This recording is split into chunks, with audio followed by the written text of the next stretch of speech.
Welcome back to the show. This is the season finale of Behind the Lens. Thank you everybody who's tuned in every other week from episode 1, the ones who tune in live when the show is premiering. Thank you. Today's episode, we're going to have Trevor, aka 1/6 Shooter. You've seen his work with Mythic Legions and now with Cosmic Legions. What can I say? My man's awesome. You already know that. We all know that. So without further ado, here's 1/6 Shooter.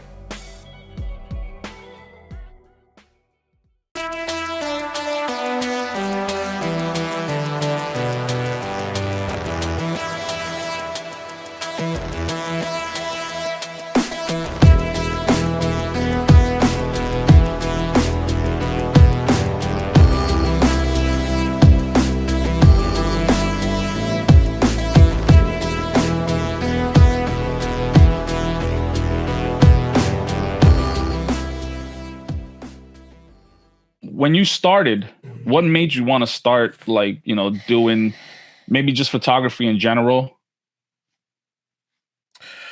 I hated photography, to be honest. In school, I went to school for graphic design, and photography was, we had to take photography. And I'm going to date myself, but this was back when there were dark rooms and stuff. It was too much of a process. There was digital photography, but it was real low res. It wasn't good, 2 megapixel cameras and stuff like that. So it wasn't serious for use in professional arenas. So I had to use a film camera, and I just hated the whole idea. You know what I mean? I could draw something and I could instantly see it and whether it was going right or wrong. Photography, I took a bunch of pictures and I get to the dark room and I develop it. I'm like, well, these are all shit. You know what I mean? I hate them. So, I didn't love photography, and I got out of school, got a job in graphic design, and basically doing that. But then you get to a point where you got to take some product shots for an ad or whatever. You know what I mean? Even if they're just temporary shots, if the client can't afford professional photography, or if you're just doing a mock-up or whatever. So, had to do it, had to use it, and then it was different with digital photography because you could actually see what you got right then and there. Put it on the computer and go back to the room and take another one if you needed to. So whole different world. So then I started to like photography. I got a little bit more into it, product photography. And then, I've always been collecting, but I got my first Hot Toys, and I was posing them on my desk, as you do, you know what I mean? You just get the desk fig or whatever. And I just took a shot with my phone, exactly what, and I'm like, oh, this could be cool. I know Photoshop. I could put these guys, Han and Chewie, in front of the Millennium Falcon. That'd be pretty cool. I should do that. You know what I mean? And I'm on these forums talking about the figures and stuff like that. And people are taking pictures on their shelf, but nobody was that I saw anyway, that was taking pictures and putting them in an environment. So I started doing that. And then I found out that, I went on IG and I found out, well, this is a thing. People are doing this, like Johnny, Captain Chaos, and all these other OGs and stuff. And I was like, damn, this is a whole thing, and this is pretty cool. Want to get into this. So that's really what got me down the rabbit hole to getting more and more into it, I think.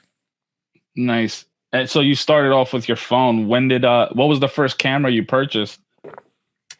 I had an older camera, again, not a great camera, like a pocket camera, you know what I mean? Something you take around to vacations or whatever.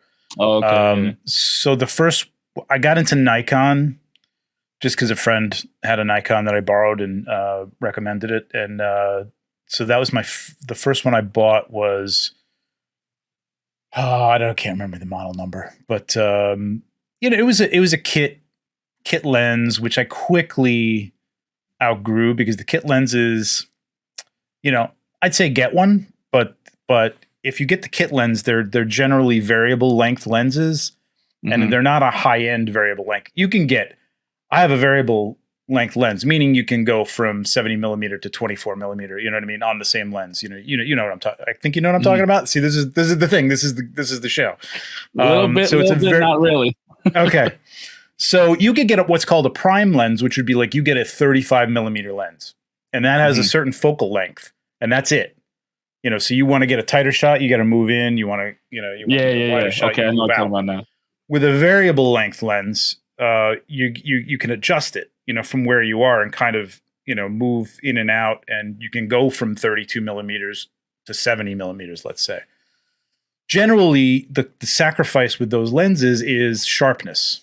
They're not as sharp as a prime lens. Okay, so a 35 millimeter lens is going to get you a really nice sharp shot if it's a good lens. So these kit lenses are generally fairly cheap that you get. Like if you go to Amazon and you want to buy your first camera, you see a lot of them that come with, a variable length lens, and a bunch of other stuff, a bag and all this crap. Yeah. I would say don't do that. I would say buy the body of the camera and go research. I would anywhere from a 32 to a 50 millimeter lens, prime lens, and spend maybe even more than you did on the camera for the lens. Sometimes you don't have to, but sometimes you can. Just get a good lens. Get something that has some good reviews, is sharp. But you can get, I've got a variable length lens that is like indistinguishable from a prime lens. It's incredible, but very expensive. I don't know where I was going with this. How did I start this conversation? What was your question? I was just saying, like, we were at the, what your first camera was, and we started talking about lenses. Oh, right. So, right. So I had a variable length lens, a kit lens. I quickly outgrew that, got a 40 millimeter macro lens, macro is also kind of a good thing for toy photography. You want to get into a tight shot, especially with hot toys where there's actual detail that you want to see. Yeah. Not necessary, but you can, it's, if you want to get the macro extra, it doesn't really make it a different lens. You can use it at any length. So what kind of camera are you using these days? Now I have a Nikon Z7, which is the mirrorless camera. So there's no,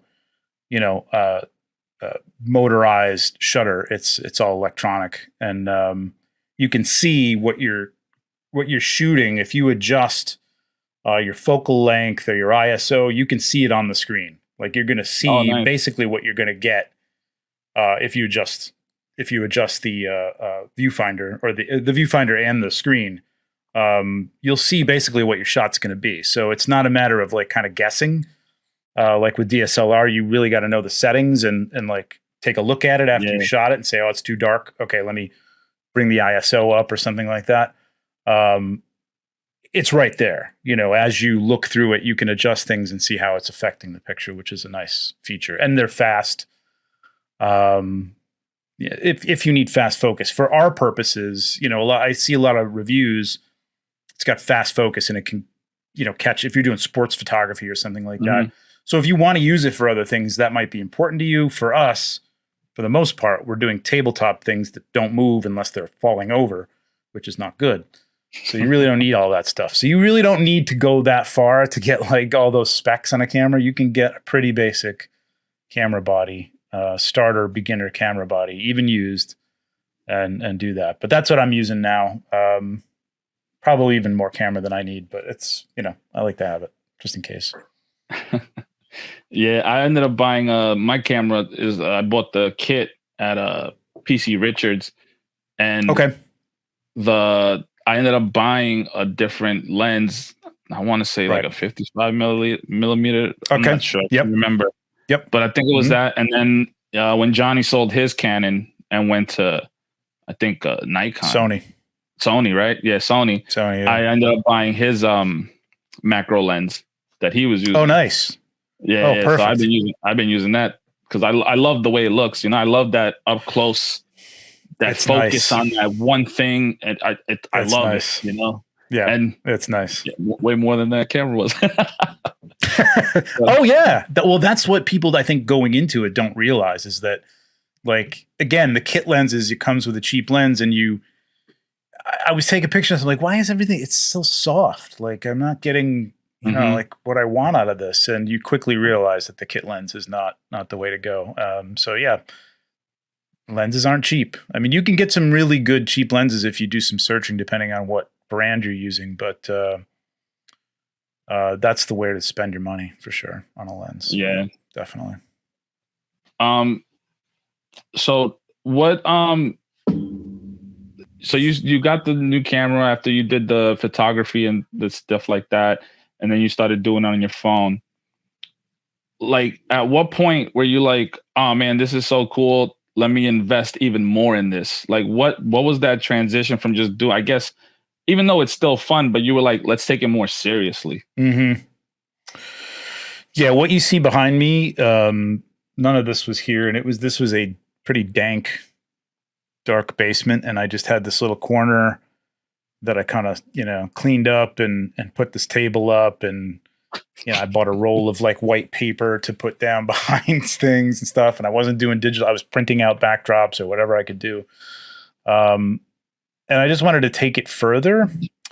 That's a good question. Like, what point did I think it was pretty gradual. I think it was lights first. Mm-hmm. I think I invested in some lights, some better lights, because I was using some pretty cheap lights. And if you get certain cheap lights, I think they're better now, but like they can give a green cast to them because they're just not, they're not quality RGBs or whatever like that. So I think the lights were the first thing. And then, I bought a table to really contain things down here and really have more space than I had, like from IKEA, and then I think the big switch, the big investment, and the big thing that was like, okay, we're doing this, was like a 60-inch TV that I bought for the backgrounds, for digital backgrounds. So I think that was probably when I was like, I'm investing money into this at this point. You know what I mean? Like, this is going to be for real.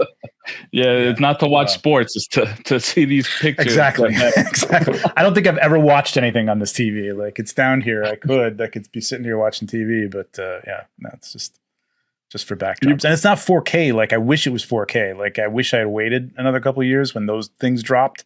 But at the time that I bought it, like 4K was like a couple $1,000s. So like, seriously. Yeah, that'll be the next thing I invest in, I guess. So you brought up like, accessories like lighting and things like that. What other accessories do you like using other than lights? Like, do you use like flight stands or, you know what? I just, it's funny. I talked to Mario about flight stands because I've made my own, but they're not good just out of wire. You know what I mean? Like, I don't use a lot of that. I had a thing where I had like two, tripod stands, and then I had a bar over the top, and I was hanging things. But the problem with hanging things, you have to use a stiff wire, otherwise they're gonna just like dangle, wave, and then you gotta like wait and then don't breathe so it doesn't move, and you still get a little movement. So it wasn't the ideal situation. So more and more I've been using flight stands. I'll show you a couple things. These things are great.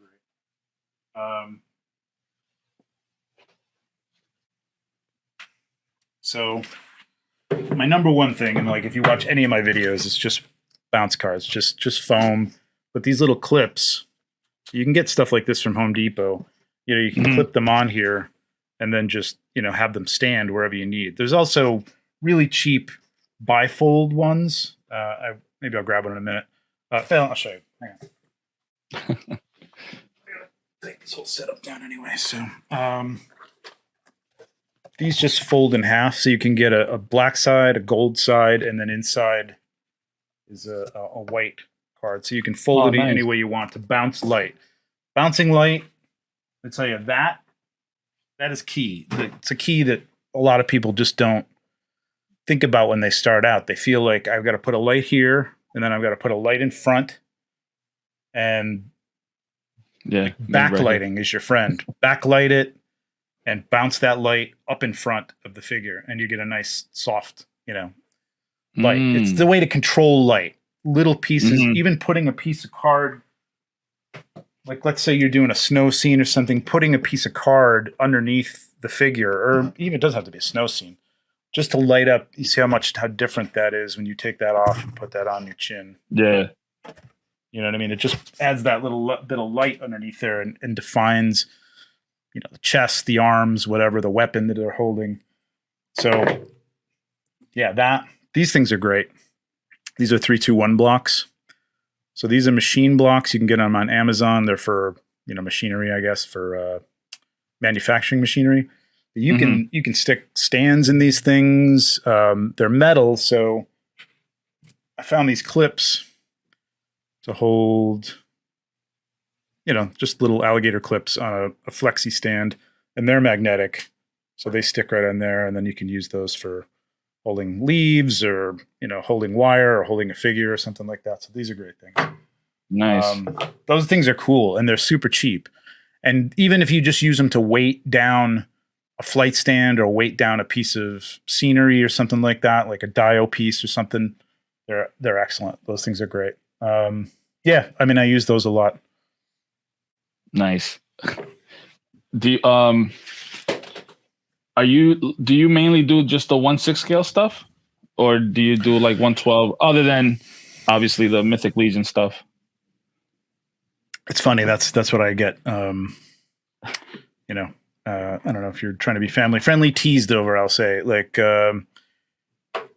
because the name, like, it started out to be all 1/6 stuff, and you quickly find out when you're doing 1/6 that doing like wide shots, battle shots, if you don't want to have things cropped in and tight, becomes a big project because you got to fill out a huge space with diorama pieces or something. You know what I mean? Mm-hmm. And just having a digital backdrop with your figures in front of it, it doesn't give it that depth. You know what I mean? Like, you really want some pieces, something to sort of be in the foreground, something to be in the middle ground, and something to be in the background. So 1/6 is difficult, man. Like, getting diorama pieces for things and then getting something that's big enough to fill a background is it's daunting and expensive and takes up a lot of space.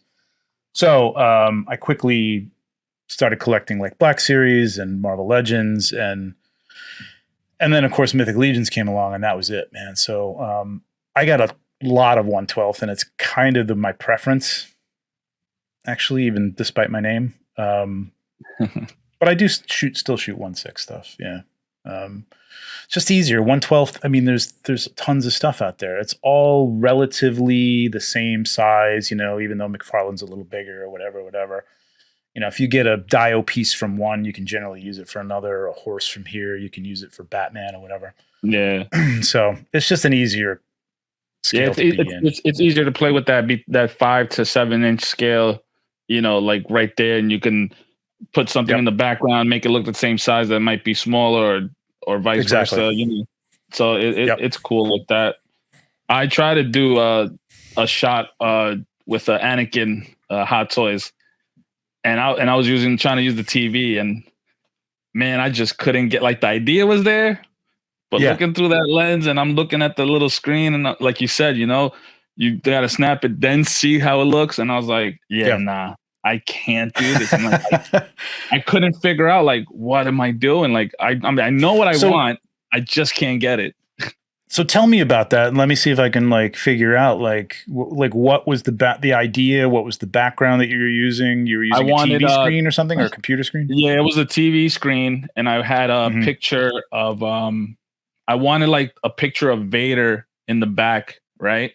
Okay. But have that Anakin with the Sith eyes in the front, and like that'll be the main focus.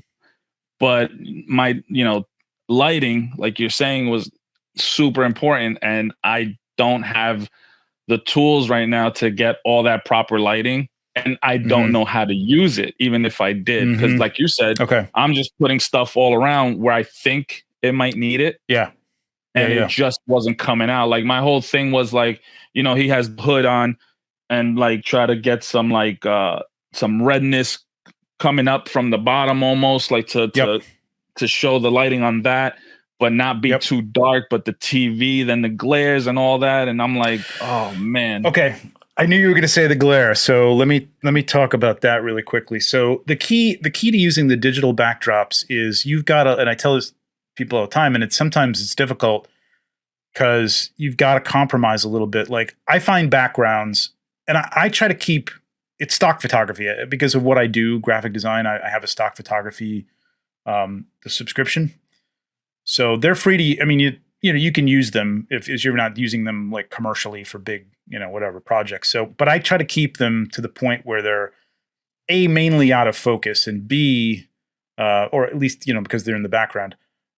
B, I try to reduce them to about 20% of the photo by putting props or trees or rocks or something in front of it to break it up. And that also helps bring, if you've got a mountain range in your background on the screen, you got some rocks in front, foam or otherwise, and you got a couple of trees in front of that helps to break it up. But what you've got to do is you've got to look at that stock photography and say, like, if it's a mountain range with a sunset, where's that light coming from? The light's coming from the sun, which is over on this side of the picture, over here. And I've got to have a light that's going to be kind of my key light, because the sun is going to be your key light, your brightest light in the picture. So you've got to have something approximately, it could be off screen. You don't have to put it right where the sun is on the picture, obviously, unless you can hide it behind something. But you've got to have a bright light coming from at least that direction. You know what I mean? Because it's got to match the background. I see a lot of people try to do a background and they light the figures from the front, like they think they should. And then the backdrop is like a sky. And it's like, no, it looks like they're on a stage. You know what I mean? Like with a backdrop behind them on Broadway or something, man. It doesn't look like they're outside. You know what I mean? You gotta match that lighting. It's a process to kind of figure that out. Color wise, you've got to match the lighting. If it's a nighttime sky, you kind of want a big, even if it's just like you said, one of those spotlights with a hue bulb or something like that, or an RGB bulb, blue, just a blue light that kind of gives you that full nighttime feel. And then I'll take like a LumaCube and with a white light and then break that blue light to be like moonlight. You know what I mean? So it's blue sky, but then you have the other brighter white light to sort of hit your figures and act as moonlight. Two things about the screen though. So this is kind of a solution for the screen. If you were to use this black side of this, it's called flagging. So if you've got a light, let's say, here, and your screen, let's say it's here, and you want to, how am I going to do this? Your figure's here, your light is aiming at it behind it, and the screen is back here. You're going to get a reflection of that light, onto the screen. So you can flag that by putting something just like that behind it. You've got to keep this all off stage, but this will block the light from hitting the screen. There's this stuff, I don't have it in front of me, but it's called Cinefoil. Highly recommended. Flat black, basically tinfoil. If you could spray paint some tinfoil if you want to too, but this stuff is pretty cheap and it will last you. A roll will probably last you a lifetime because you can reuse it. And you can wrap it around a light and use it as a flag. So you can leave a little extra, like a flap, and then like just use that to block the light from hitting the screen. So you can do that with any light. It's great stuff because that's always the problem. I've got an overhead softbox. And if I'm aiming up at the screen, because you want to be low generally for shots, you see that light. That light is reflecting all over the top of your sky in the background. So I put a piece of Cinefoil on the light to screen that from hitting the TV screen, to block it from hitting the TV screen. So that's blocking and flagging. It's like that's another thing along with reflection that's very important. So you're going to have to use all this stuff if you want to use digital backgrounds for sure. Yeah. That was my first time. Cause like you said, with the 1/6 scale stuff, it's harder to get like something for props to match that size. And all I do is, try to mess with 112. So I was like, oh, but I forgot what it was, something maybe Star Wars related, but I was like, oh, let me try to do this. I got the idea and I was like, let me run downstairs because I'm going to lose it. And let me just set it up at least. And man, it just went downhill from there. The more I tried, it just kept getting worse. And I was like, all right, maybe I should reverse where I started and then try it all over again. But, I was sometimes that is the way.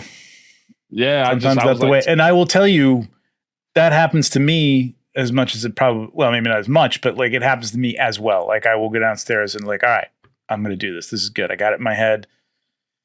Start setting it up, start lighting it. I'm like, this is not working, man. I don't know. Like I got to walk away. You know what I mean? I got to walk away. Luckily I can leave everything on the table if I want. Like I know a lot of people, Jason Michael, like sets up in the kitchen, everybody doesn't have a dedicated space for this stuff. You know what I mean? So it's good that you can just leave things up if you have a space, but you can't always do that. So yes, what you're saying is break it all down or some of it down, and then keep your pose or whatever, and then just like rethink it and go at it from a different angle for sure. Yeah. Yeah.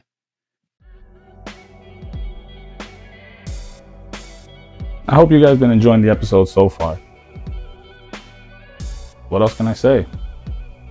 Take a look at some of these pictures that Trevor's done over the time. Check these out.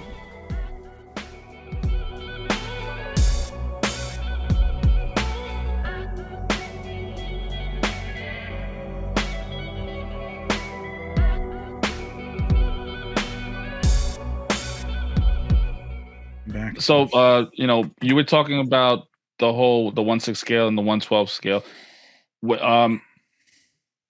Like I was talking to you about the last photo I was trying to do with the Anakin, and I just couldn't get it right, even though the idea was there. Have you had a figure that maybe you were like excited to get and shoot it, and it just wasn't coming out the way you wanted to, or maybe a figure that you didn't really care for, but shot it anyway, and it ended up coming out like great, That's probably, I'm trying to think back, because, doing this professionally, I don't know, I put in quotes. It is, there's people paying me to do this. You occasionally, it's not the Mythic Legions, but occasionally you'll get a figure, or even like if you're a reviewer or stuff, like I've had companies just like, hey, we'll send you this figure if you take some pictures of it. And when you first starting out, you're like, oh, that's great. You know what I mean? Free figures. Yeah, sure. But then you get some stuff that's like, I have no interest in this whatsoever. You know what I mean? But then you feel obligated to do something with it because, it was sent to you. The first thing that comes to my mind is, I hate to like single anybody out, but Diamond Select sent me some stuff, and some of it was really cool. But some of it was like anime stuff that I really don't. I'm not that. I like My Hero Academia and a few other things, but like I'm not that big into it. But they sent me these Tron figures that they put out, and I love Tron, back in the day. But they're not great looking. They're just not great. But I wanted to shoot something, and I didn't really know what to do with the anime stuff, so I'm going to shoot these Tron figures, and it actually came out looking pretty cool. I had to like put some like bluish light on them, and they actually kind of glowed. Had that kind of neon effect on the paint, and it came out pretty good. So sometimes there's things you're not exactly looking forward to, but once you start seeing something, you get into it. I actually painted up some walls with some fluorescent paint to glow in the dark or fluorescent, something like that, and it looked pretty cool. It was cool. That must be. But there's things that you get. What's that? No, I was gonna say that must be a whole different experience. Like I'm buying stuff, and like, oh, I might not like the way it looks, or it came out great, but on your end, you like you said, you're doing it professionally, so you are getting stuff that maybe you not have no interest in, but maybe don't know the material, I guess, the source, right? It's like you got to try to figure out like, oh, what am I gonna do? So that's like a whole nother obstacle on that end, right? Yep. That I have maybe I won't mention the company, but it's a 1/6 company. They do a bunch of different things, and one of the things they do is video game figures in 1/6. And it's a property. It was a property that I don't know anything about it. I didn't play the game, and they sent it to me because I had done some stuff of a property that I do really like a lot, and that they do. I don't know why I'm being so secretive about this, but I just I'm like, it was a nice figure. I just like, I didn't like, I kind of like told him after a while, like, I'm not really interested if you're going to send me this thing. Like, even though it was like, a couple, 1/6 figures, $250, $300 figure, for the amount of time that I have to put into researching what to do with this thing. You know what I mean? Like, what kind of environment is it in? What kind of attitude does this figure have? What would it be doing? And then shooting it and not really being into it because I don't know the property. and like it's too much work, man. You know what I mean? It was more work than was worth it to get the figure, and which is what I tell a lot of people. Like, don't be so quick to want free stuff because people expect something for free stuff, and you may not want to do it. You know what I mean? Now you're paying me to do it. That's a different story. I'll do research. I'll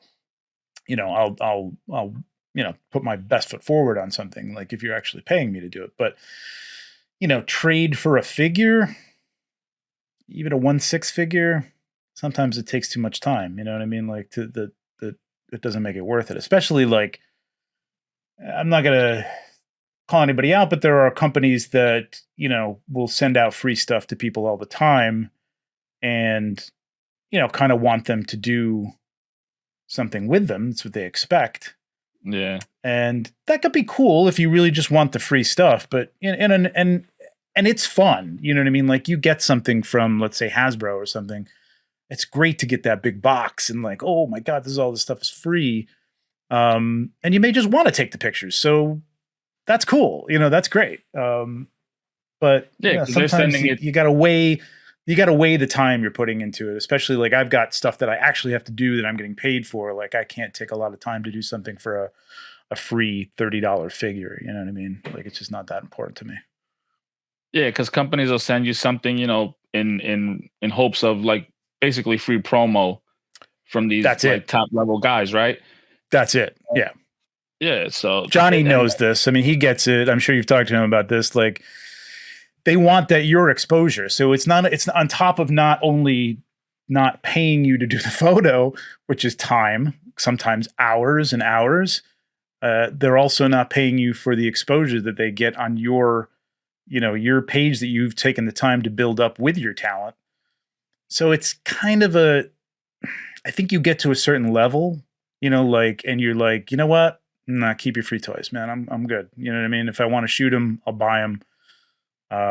Depending on what it is, you want to send me something that I really love and I was going to buy anyway. Great. Yeah, fine. I'll do it. Yeah, exactly. Right. You're better off that way. And then sometimes you don't have to, I guess, be pressured to do something at a timeline or, here's this, but you got to do this in like the next couple of weeks. And it's like, all right, well, I got other things to do, Exactly. Exactly. Yeah. I guess doing it in a professional level is even more difficult to deal with when it comes to figures, especially if they're sending it to you because of that, all the aspect of like, again, like the timeline, and you have to do it this way. And it might not be you might have an idea and they just be like, well, nah, we don't like that. And it's like, yeah, this is another thing that I tell people, like, I don't see as much of it now, or maybe I'm just not at that area, or I haven't just heard. I don't know.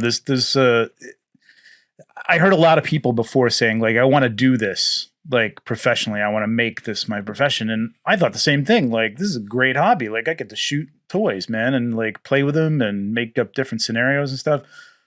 But when you're doing it for a client, you're given, guidelines for the most part, you know what I mean? To like, you have to do this, you have to give me that, you have to do this, you have to show this part on it, you have to, put it in this environment. So there's rules. Now all of a sudden it's not you just, hey, this will look cool. Like, no, the client's got to think it looks cool too. With Mythic Legions, I'm very lucky because they kind of defer to me and say like, hey, go now. But there are things coming up and things in the past where we've had to sit down and discuss like, what environment is this going to be in? We need to build something for it, and it's got to be this type of, atmosphere or whatever. You know what I mean? So there's rules to it. It's not just like, hey, here's a toy, do what you want with it. So it is different. It's a job, and there are deadlines, and it's different. It's definitely different. Yeah, and sometimes that could take the fun out of it when it's because it's a job now. It can, especially like what I was saying, like there's a character that I don't run into this too much anymore, but actually there are a lot of up and coming, there's a lot of third party companies coming out of the woodwork now. And I just did like the AWOC, the Animal Warriors of the Kingdom stuff. Now I like those figures a lot. But again, there's a story behind them that you kind of have to follow. I can't just do, whatever I want, and I have to talk to the owner and like make sure that if I put them in this environment, it's the right environment. Like what kind of light do you want on these things? There's things that they want. So you kind of Yeah, because you can't just take any said figure and just be like, you know what, let me put them in like a New York scene street. Like a New York City street. Yeah, right. Like it would be cool to have those guys in like a city street or something, like hanging out on a stoop or something like that. But that's not Animal Warriors of the Kingdom. Exactly. Yeah. So you just can't do that. So I mean, it's it could be good when you're working with good people and they trust your instincts for, the scenes and stuff like that. But there are some rules. So yeah, and deadlines. Is there a figure that you've had that you just maybe just keep going back to every now and then, that like one of your like oh, this is one of my favorites, and like it's like so photogenic that I just love shooting it? I was trying to think of the other day, like what is the most, it's not conscious if it is. I think it's probably Darth Vader. I mean, if I look back on my feed, because there's so many Mythic Legions, I don't think there's like one or two Mythic Legions that I've shot more than 2 or 3 times. But I love those figures. But probably just from a sheer usage standpoint, it's probably Darth Vader. And it's a great figure, but it is a figure that's a real pain in the butt to light.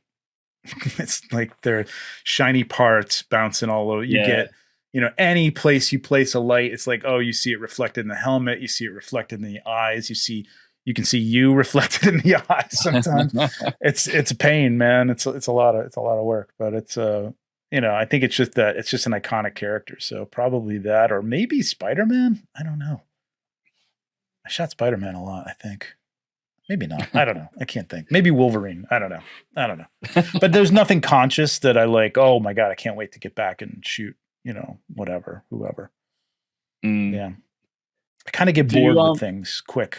So yeah, I feel you on that. I get that a lot. Like, you know what? I'm done with this. Like, yeah. From a collecting standpoint and from a photography standpoint, it's just like, yeah. I'll get things with the intent. That's the other thing. Like, you got to watch out when you get into photography, pulling it back, you'll start to see a lot of stuff. I mean, if you think you had FOMO before just for having the figure, you'll see stuff that you go like, oh, that would look great in a picture, right? Oh my God, I got a great idea for that. And you'll buy it. And it will literally go to the pile that's like right off camera over here of stuff that I haven't even opened.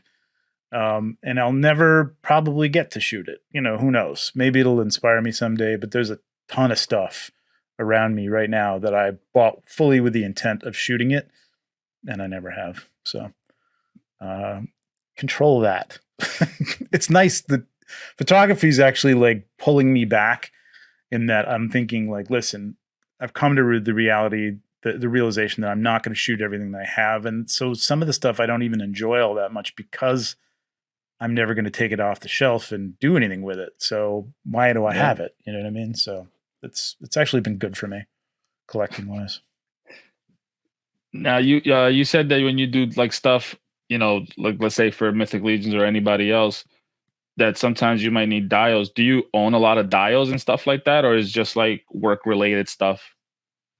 I do now. Yeah. Yeah, you kind of have to have, and I'm at the point where I've kind of, the other problem there is you start to saturate things. Like here's a good tip for starting out. Okay. And I'll work this into your question. People tend to get a dio piece, and it's cool. You could have spent a lot of money on this. And the first thing you want to do from a photography perspective is show everybody this dio. So you put 2 little figures in the middle, and then you back way up and you shoot the whole thing. And it's like, well, I don't know what's going on. I can't even see what's happening with the figures, or, there's too much light on the background and you're not focusing on the figures. My eye is bouncing all around because you get enamored with the Dio in the background, you know what I mean, and everything you put into it. And it's there to support the subject of the photo, which is generally your figures. And so like I can get a lot out of a Dio piece, like one set of Dio pieces, because I'm trying to, use different angles, move it around a little bit if it's able to do that. But there are some pieces that at this point I have exhausted them for product photography, like especially for, like cosmic legions and stuff like that. I've got to get some new stuff because after a while it's going to look like it's that same place. You know what I mean? Like, and these characters have to be in different places. You know what I mean? They can't all be in the same environment. So, because these guys are trying to sell story and stuff like that. But so yeah, it grows and grows, and I've got shelves filled with. Luckily, most of them break down, with magnets and stuff. But just I've collected, as I'm sure you have through just collecting, tables and chairs and treasure chests and trees and rocks and thrones and stuff like that. Just like tons of stuff, So it's crazy. Yeah, it's crazy trying to remember what you have, even. Yeah, definitely. Like I bought Dios sometimes just like you said, I'm like, oh, I can't wait to show this off, and then oh, this looks crappy as hell. Like, yeah.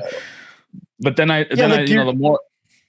the more I focus on the images, it's not about like, yeah, I want to show it off and everything like that, and it's beautiful, and I spent a ton of money on it. Mm-hmm. But the actual photo is only going to show probably like this much of something like that big. Yep.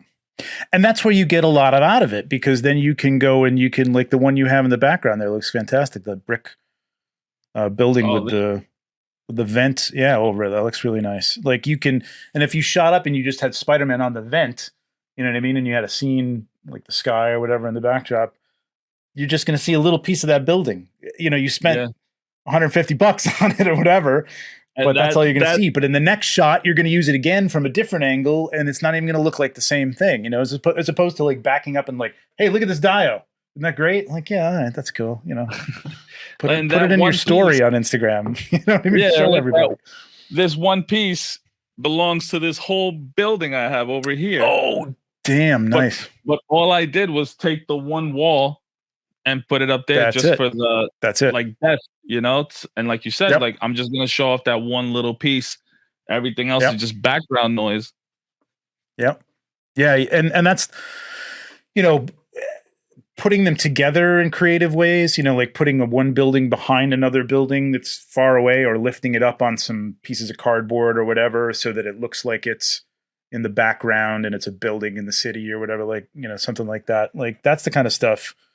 You want to show the piece that you got to show, enough of it to get your shot across, you know what I mean? And to put the figure in an environment that people understand where it is, you know what I mean? Brick wall is a brick wall, that's fine. You can just do that. But if you want it to be like Batman fighting guys in an alley, you're probably going to want to show the corner of the alley, maybe some trash cans and, a cat or something, or a rat or something, like that, like get the idea across. But all you need to see is that. I don't need to see the whole side of the wall that you have, it's just a little corner.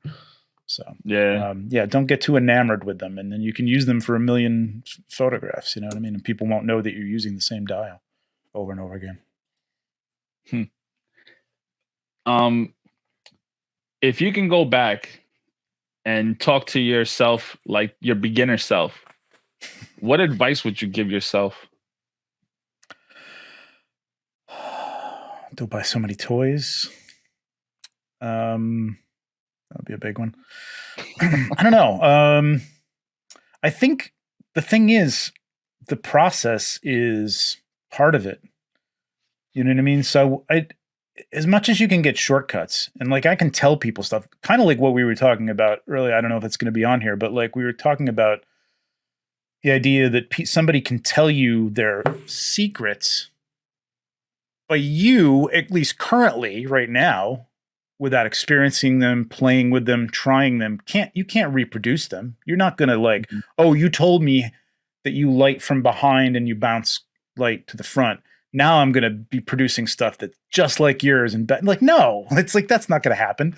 You know, it takes time to learn things and to figure things out. So I don't think I would say, hey, do this specifically. I might have said maybe, at least from, I don't know, from like a Instagram perspective, photography wise, I wouldn't say anything, but Instagram perspective, I would say maybe, I don't know, maybe engage more with, you know, and go out there. Listen, if there are brands that you'd love to do stuff for, like going back to, hey, don't give me, I don't want for your free stuff. But some people do want to, like, hey, I want Acid Rain to notice me, you know, reach out to them. You know, do that kind of stuff from a business perspective. But photography wise, I don't know. I don't know what I'd say. Buy a 4K TV because you're just going to want one in 2 years anyway. So just buy it now. And don't buy it right away. Wait a little bit. Yeah, wait till it's not $2,000 because then you'll kick yourself. Yeah, I mean, I did invest, so I think it's a process. I think everybody's got to go through. I would say be patient because you're going to get better. You know what I mean? Like it's. I would also say to anybody, so to myself, I guess. Although I did this, like watch YouTube videos and stuff of other photography. Don't just watch toy photography stuff. Look at product photography if you're serious about it. Look at portrait photography because literally what you're doing is taking portraits of little people. You know what I mean? So they're still people. And you can look at portrait photography and the way people shoot people outside for composition, which is I find one of the toughest things for people to grasp is good composition. Look at other stuff that's not toy photography. Look outside of toy photography. That's a good one. I would say that. Yeah, look outside of toy photography. Yeah. Yeah, because like, you know, like you said, it's just a miniature version of what you would probably take of real people, right? Yeah. You're trying to capture that almost that same thing, like almost like a scene in a movie. You're trying to recreate that. You know, it's no different than what you would do if it was a person just standing somewhere. In fact, take comic books or take a movie clip and try to like completely like reproduce that scene, at least with the poses. You know, it's not going to look exactly the same lighting wise as it did in, you know, Endgame or whatever, but you know, try and get as close as you can, but use that as an idea for composition. Spider-Man's up here and Captain America's in the front with the shield, you know, he's over his shoulder and the shield kind of like frames Spider-Man, whatever. You know what I mean? Like there's some great, especially in comic books because they're freeze framed and like they have to compose these frames, you know, so a really cool splash page could be like, ooh, let me do that. Let me put Captain America up here, you know, coming towards the camera, Spider-Man over his shoulder, you know, flipping a web. And, you know, it's a great basis for composition because composition is tricky. You know what I mean? If you're just coming up with your own stuff, it can be tough. Your inclination is to get eye level. See this a lot on ACBA. Eye level with the photo, with the figures. Shoot them full length. You know, right up against the wall. So you've got shadows, harsh shadows, and stuff like that, and it just doesn't look good. So like, you know, look at what's going on compositionally in comic books, and then, you know, take it from there. Where you know, I bring up ACBA quite often because in the beginning I joined the Facebook group and try to learn like from all the other photographers that were there, like maybe see what they're doing and, you know, things Absolutely. like that. Have you joined or were you a part of that group or of anything like that? Or have you like what, you know, what's it? You know what? Forget that. What were some of the first people or things that inspired you to be like, oh, I want to do this too? That's interesting. There was a lot of people. I am on ACBA. I'm an admin now on ACBA. And I will. There's a lot of people there. I don't want to call out names because I know I'm going to forget people. But there were some, you know, like I saw. Of course, I saw Johnny's work. You know, Captain Chaos was doing a lot of outdoor stuff. Still does like a lot of outdoor stuff. I think for indoor stuff, so many people, man. I can't even think, that came along around the time that I jumped in, Work More or Less, Jason, Jax, and, all those guys, Tom Iwatu, there was a lot of people that inspired me, and I'm still being inspired by all the time, compositionally or lighting wise or technique and stuff. But I will say, going back to ACBA is a great place. You have to have a thick skin. It's one of the things that I've said. I tried to start a hashtag like a couple years ago for people who wanted critique. Like, they're going to put their stuff up on Instagram, tag it. I think it was creative critique or something like that, or give me feedback. I don't know. It was something like that. I want to say, so I would follow that hashtag. Yeah. And I would like go in and say, hey, this looks great. I would just like, you're outside. There's a giant leaf next to this guy. Like, watch the plant life. It's out of scale. You know what I mean? Things like that. And I thought it was good because people were asking for it. What you don't want to do is go up on somebody's picture and go, hey, this is really great. I think you could have hit this a little bit better, or, if they're not asking for it, you don't want to give, criticism or critiques. ACBA, you have to go into it knowing that people are going to look at the photo and they're going to say something about it. You know what I mean? Like, they're just going to. That's the whole thing, is learning on that. So, you have to have a little bit of a thing. I've seen a lot of people come in and join, and, they put up a photo like we were talking about earlier with like harsh shadows and right up against the wall, and and they get a little upset when people don't say like something good about it. I think you should always say something good about it and then tell people what they could fix. It's usually the way to go about it. But I don't know. In terms of inspiration, so many people. I mean, and still constantly. Yeah, I remember when I first joined, I was like so nervous to put up a pic. I'm like, oh man, they're gonna rip me. Yeah. And I was like, you know what though? If I'd rather get ripped so then I know what I'm doing wrong, instead of you just saying it's a nice pic and then I'm going to keep thinking, oh, what I did was fine. Let me just keep doing this, That's a good attitude. Yeah, that thick skin is not everybody has it, but you're definitely gonna need it. Having gone through design school, I'm used to that. Like, you'd put stuff up on the wall and people would, and it was literally critique time, and it didn't feel good sometimes. So, but you do learn what not to do. It does make you better. It does. Yeah. It absolutely does. Yeah, for sure. Whether you like it or not, and whether you know it or not, it does eventually make you better on any field, not just toy photography or photography in general. Yep. Yeah. Absolutely. Yeah, be open to that. I would say to people, just be open to it. Ask if you don't want to like put yourself out on ACBA. Ask somebody I don't say like inundate people. I don't really want to say call me anytime, but I do a thing on Maz's Toy Box on Tuesdays where people will put things in and we will critique them. I want to do something like that on my channel that's a little more voluntary and just help people figure out what's wrong, what they could do better with a shot, et cetera, et cetera. I'm still working that out, but ask a friend who does it. Ask somebody in the community whose work you admire. Don't bug them every day, but just say, hey, I tried this shot, it didn't really work out. Is there any advice you could give me on what I was doing wrong or whatever? Be open to it for sure. Yeah, definitely. Man, thank you. For sitting down with me and doing this. I appreciate it. It's a great show, man. I'm very very happy you're doing this, and I can't wait to watch them. Yeah, I mean, like I said before, man, I hope everybody enjoys it and gets something from it. And at the same time that I'm doing this for to post it, it's literally just for me. I know. I love that idea too. I love that.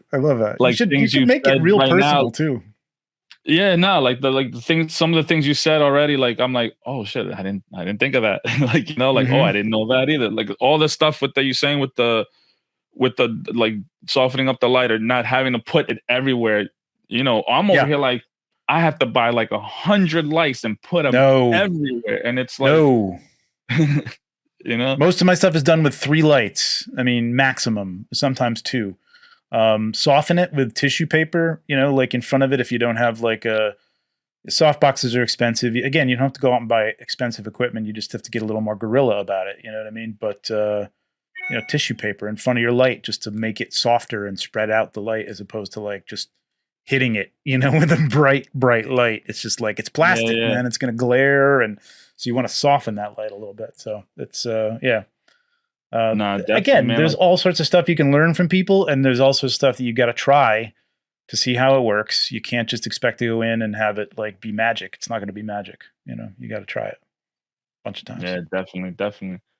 Yeah, that's like, and the more I talk to people and like, I'm over here thinking, oh, I'm going to do this and I'll talk to these guys and it'll probably be all the same. And it's like everybody's different. And it feels like I'm not even talking about like we're taking pictures of toys. It's just, it's just like almost in general, and it's like, oh, okay. So you're coming at it this way, but this guy did it a whole different way.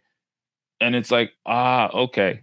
Yep. Like, I'm like, one of the ideas that I had with Cheney was, as the process of these episodes go, to use like the tips and tricks or whatever that you guys are spitting and apply that. And at the end, use all that info and put it into a shot and, see how that comes out.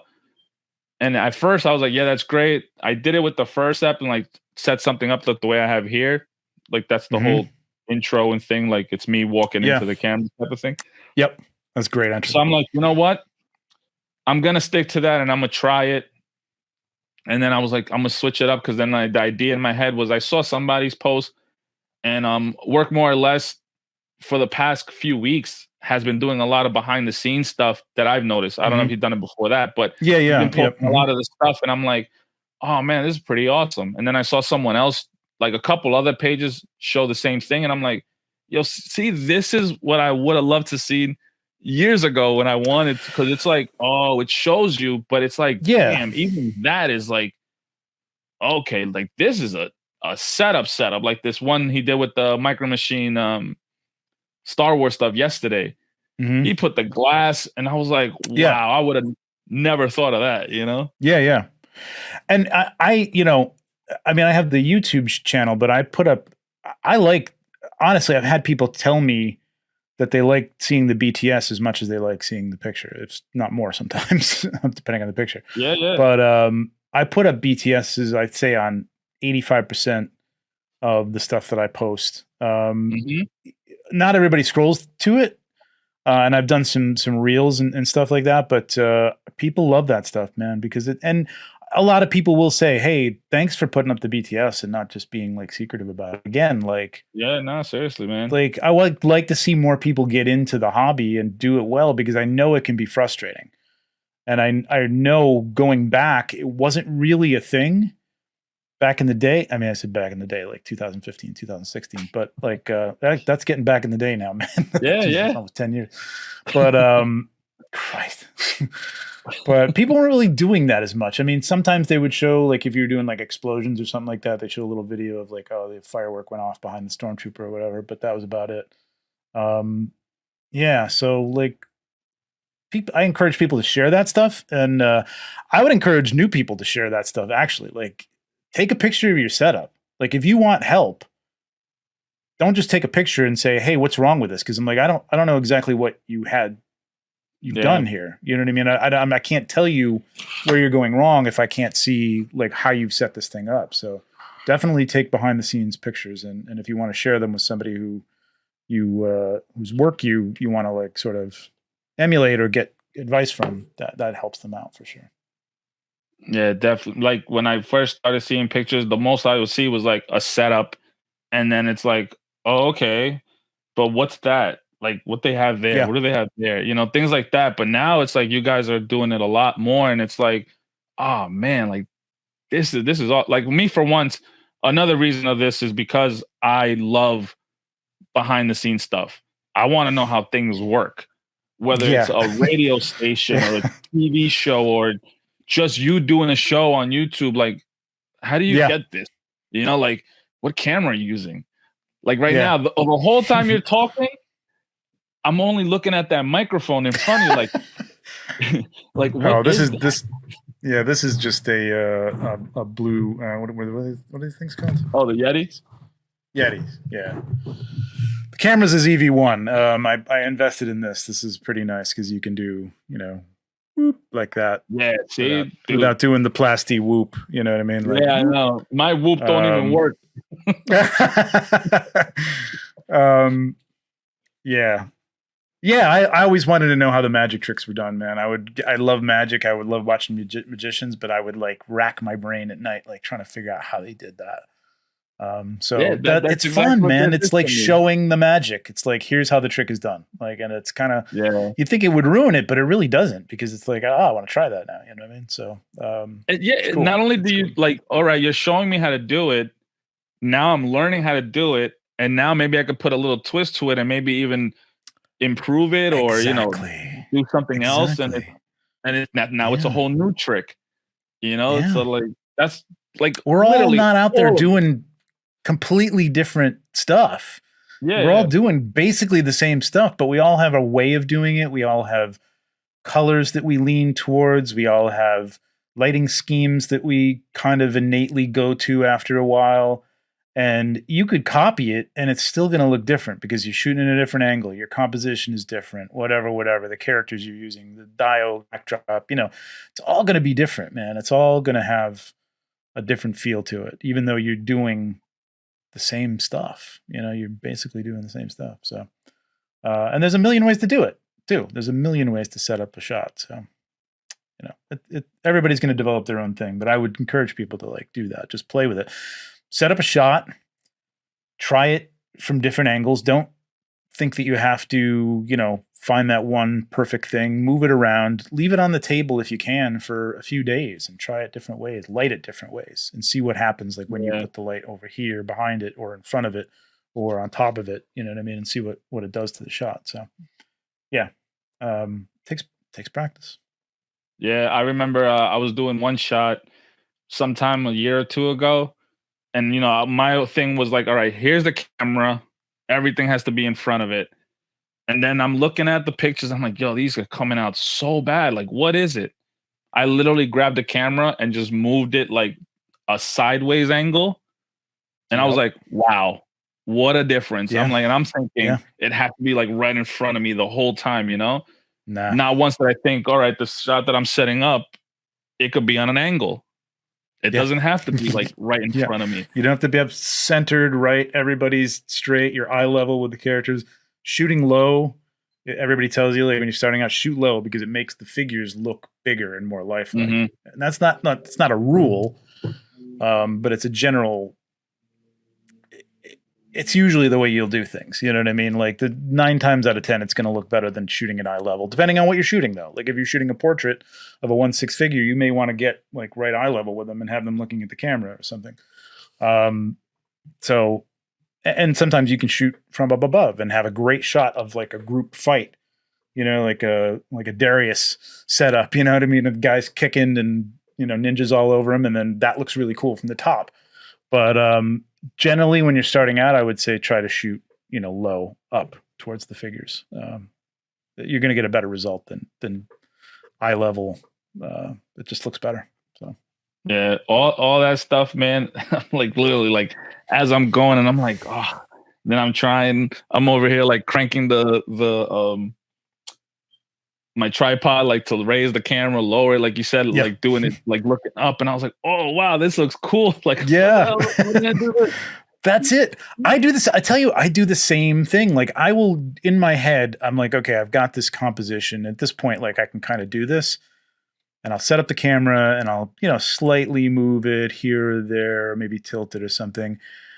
Sometimes I force myself to either use my phone or take the camera off the tripod and ramp it up so I can speed shoot and just go around and like just try different angles. And suddenly it's like, oh, that's, I would never have even thought about that, but that's working. Like if I just move the arm up a little bit, come at it from this angle, you got to do that kind of stuff, man. You got to play around with it a little bit.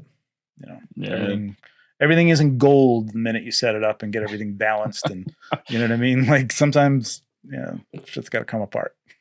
Yeah, man. I'm quickly realizing, especially talking to guys like you and stuff, like yeah, the figure's the thing that you're trying to shoot, but that's like third or fourth on the list before everything else, you know? And Yeah. one of the things I'm Yeah. messing with, like I gotta get better a lot is posing. Because that is a big part. Big part. Yeah. Well, you've talked to some good posers already, I think. So, but there's a lot of good people out there that definitely known for that kind of stuff. But that's an art unto itself. You know what I mean? And I do okay, but there's times when I like have to force myself to get a little more exaggerated with the characters a little bit. You know what I mean? Like try a little something extra to give it more of a dynamic feel. But that's important. Yeah, it's just as important. It's all very important. It's all these things that bring that everything together to, here's the final product. It's like, wow. Yeah. Yeah, it's not really a hierarchy because people will ask, like, what do you think is the most important thing? It's all important. You know what I mean? Like, yeah, lighting is important. Knowing how to use your camera is important. Knowing how to pose a figure is important. Knowing how to compose a shot is important. Knowing how to use a digital backdrop is important. It's all important. It's like all goes into it. Like you can't say one thing. Like if you get the lighting right, it doesn't matter what you do with the figure. No, of course it does.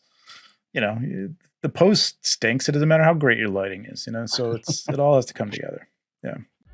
Well, guys, that's a wrap. That was the episode with Trevor. That's season 1. That's the end of the show. Hopefully, you guys like it enough to have a season 2. Let us know. Hit me up. Hit up the ToyMigos. Comment on the YouTube. Let me know if you want to see season 2. If you don't, let me know too. But again, I appreciate everybody that tuned in. Appreciate everybody that's watched. I appreciate all the guests that I've had. All these guys were awesome, man.